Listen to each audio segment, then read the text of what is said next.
आज हम बात करते हैं ऑब्जेक्ट ओरिएंटेड प्रोग्रामिंग की। प्रोग्रामिंग में दो प्रकार की प्रोग्राम पैराडिग्म का यूज़ किया जाता है, अर्थात दो तरह की तकनीक या सिद्धांत लागू किए जाते हैं। एक पहला है अब प्रोसीजर ओरिएंटेड प्रोग्रामिंग तथा दूसरा होता है object oriented programming. Procedure oriented programming में किसी प्रॉब्लम को सॉल्व करने के लिए प्रोसीजर पर अधिक ध्यान दिया जाता है, न कि डाटा पर। डाटा पब्लिक होते हैं तथा फ्रीली प्रोग्राम में मूव करते हैं, जबकि ऑब्जेक्ट ओरिएंटेड प्रोग्रामिंग में प्रोसीजर अर्थात मेथड पर अधिक न जोर देकर डाटा पर अधिक जोर दिया जाता है। Emphasis on data rather than method, अर्थात डाटा प्राइवेट होते हैं, मेथड्स पब्लिक होते हैं। डाटा को हम मेथड के अंदर यूज करते हैं तथा डाटा और मेथड एक सिंगल यूनिट के अंदर, एक सिंगल इकाई में बंधी होती है, जिसे हम क्लास कहते हैं। सिमिलर टाइप के ऑब्जेक्ट्स के कलेक्शन क्लास कहलाते हैं तथा क्लास के ऑब्जेक्ट के द्वारा हम उस क्लास की मेथड को यूज करते हैं, अर्थात डाटा मेथड के अंदर यूज किया जाता है तथा मेथड ऑब्जेक्ट के द्वारा यूज किया जाता है, अर्थात डाटा सिक्योर होता है। अब हम बात करते हैं concept of objects oriented programming. Concept of object oriented programming. Object oriented programming के मुख्य कॉन्सेप्ट निम्न हैं। पहला है ऑब्जेक्ट, दूसरा क्लास, तीसरा डाटा एब्स्ट्रैक्शन एंड इनकैप्सुलेशन, चौथा इनहेरिटेंस, पांचवा पॉलीमॉर्फिज्म, छठवां डायनेमिक बाइंडिंग और सातवां message passing. Object oriented technique इन्हीं कॉन्सेप्ट से मिलकर बनी होती है, अर्थात ये सभी सिद्धांत ऑब्जेक्ट ओरिएंटेड प्रोग्रामिंग में फॉलो किए जाते हैं। अब हम पहले बात करते हैं ऑब्जेक्ट की। ऑब्जेक्ट कोई भी रन टाइम एंटिटीज हो सकता है, अर्थात वास्तविक संसार की हर चीज ऑब्जेक्ट होती है। हर वह चीज जिसका कुछ नाम हो अर्थात अस्तित्व हो तथा कुछ एट्रीब्यूट तथा बिहेवियर हो, वह क्या है? ऑब्जेक्ट। कोई भी ऑब्जेक्ट, कोई भी वस्तु, कोई भी चीज जिसका which have a shape and well defined boundary is known as object. जिसका कोई आकार हो तथा एक निश्चित बाउंड्री हो, उसे हम ऑब्जेक्ट कह सकते हैं। कोई भी चीज जैसे फर्नीचर है, बिल्डिंग है, स्टूडेंट है, ये सब ऑब्जेक्ट हो सकते हैं। कोई कॉन्सेप्ट है जैसे अकाउंटिंग है, ये भी ऑब्जेक्ट हो सकते हैं। ऑब्जेक्ट क्या नहीं हो सकता? जैसे इमोशंस है, सुख है, दुख है, ये ऑब्जेक्ट नहीं होते हैं। दूसरा है क्लास। ऑब्जेक्ट ओरिएंटेड प्रोग्रामिंग में क्लास एक यूजर डिफाइंड डेटा टाइप है। Collection of similar types of objects is known as classes. एक ही तरह के ऑब्जेक्ट्स के कलेक्शन क्लास कहलाते हैं। जैसे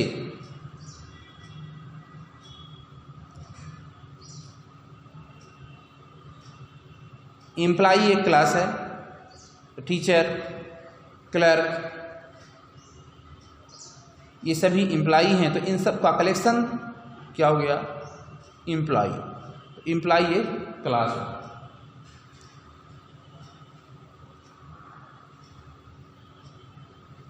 ऑब्जेक्ट ओरिएंटेड प्रोग्रामिंग में डाटा और मेथड एक सिंगल यूनिट पे बंधे होते हैं।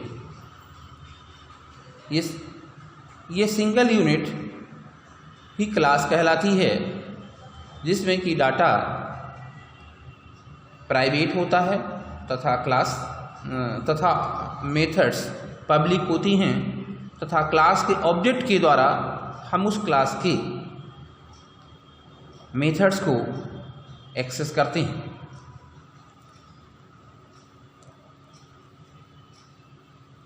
तीसरा है data abstraction and encapsulation. Data abstraction एक ऐसी टेक्निक है जिसमें हम किसी चीज़ के बैकग्राउंड पर ध्यान न देकर सिर्फ उसके फोरग्राउंड पर ध्यान देते हैं, वह डाटा एब्स्ट्रैक्शन कहलाता है।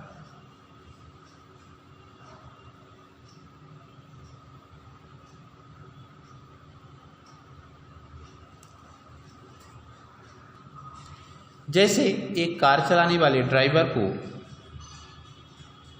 सिर्फ यह पता होने की ज़रूरत होती है, यह नॉलेज रखने की ज़रूरत होती है कि कार का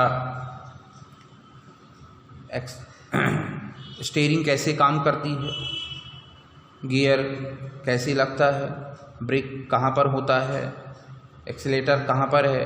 इन सारी चीज़ों पर को ध्यान देने की ज़रूरत होती है, न कि कार का इंजन किस प्रिंसिपल काम करता है, कौन सी वायरिंग कहाँ पर है। इन सारी चीज़ों को ध्यान रखने की आवश्यकता नहीं होती। प्रोग्रामिंग के कॉन्सेप्ट में जैसे हम फंक्शन यूज करते हैं, तो किसी फंक्शन के अंदर हमको कितने आर्गुमेंट पास करने हैं तथा वह फंक्शन किस तरह की वैल्यू रिटर्न करेगा, यह ध्यान रखने की ज़रूरत है जब हम फंक्शन को कॉल करते हैं। बाकी फंक्शन की डिफिनीशन में क्या लिखा गया है, यह हमें ध्यान देने की आवश्यकता नहीं होती। यही फीचर डाटा एब्स्ट्रैक्शन कहलाता है। इनकैप्सुलेशन। ऑब्जेक्ट ओरिएंटेड प्रोग्रामिंग में डाटा और फंक्शन अर्थात मेथड एक सिंगल यूनिट में बांधे होते हैं, जिसे हम क्लास कहते हैं, तथा यह टेक्निक इनकैप्सुलेशन कहलाती है।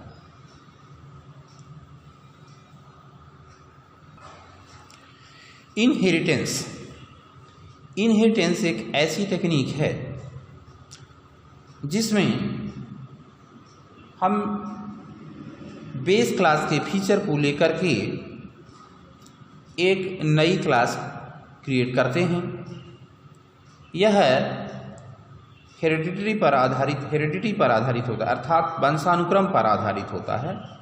जैसे एक पिता की संपत्ति पर उसके पुत्र का अधिकार होता है, उसके पुत्र की अपनी कुछ प्रॉपर्टी होती है, साथ में वह उस अपने पिता की भी पैतृक संपत्ति का अधिकारी होता है। ठीक उसी तरह से इनहेरिटेंस टेक्निक का यूज करके हम एक नई क्लास क्रिएट करते हैं, जिसमें उस क्लास के अपने निजी फीचर होते हैं, साथ में वह बेस क्लास के भी फीचर को एक्सेस करती है।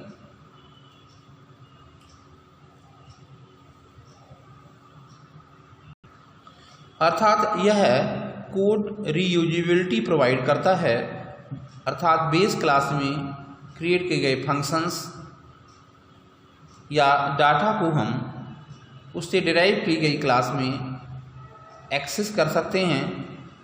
हमें उन्हें पुनः डिफाइन करने की ज़रूरत नहीं होती। नेक्स्ट है polymorphism. Polymorphism one object many interface के सिद्धांत पर काम करता है। एक ऑब्जेक्ट तथा उसके कई रूप, जैसे एक पेड़ है, एक ट्री वृक्ष है, उस वृक्ष में पत्ते होते हैं, फल होते हैं, फूल होते हैं, लकड़ियाँ होती हैं। अब अलग अलग जीव या व्यक्ति उस पेड़ के पास अलग अलग एस्पेक्ट या आशाएं लेकर जाता है।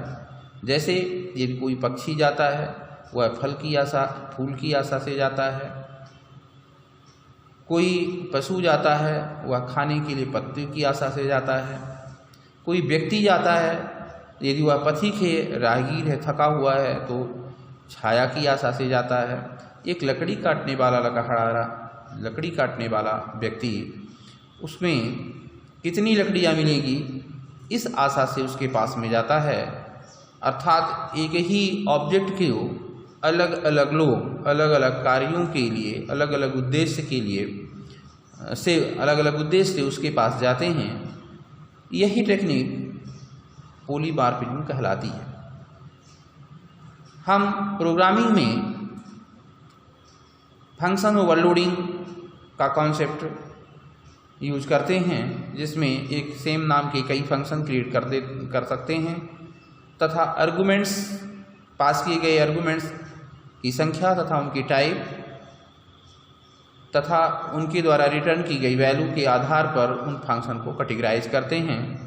अब हम जिस तरह के फंक्शन को कॉलिंग फंक्शन को कॉल करते समय हम जितने आर्गुमेंट या जिस तरह के आर्गुमेंट पास करते हैं उस तरह का फंक्शन कॉल हो जाता है। यह टेक्निक पॉलीमॉर्फिज्म कहलाती है। Dynamic binding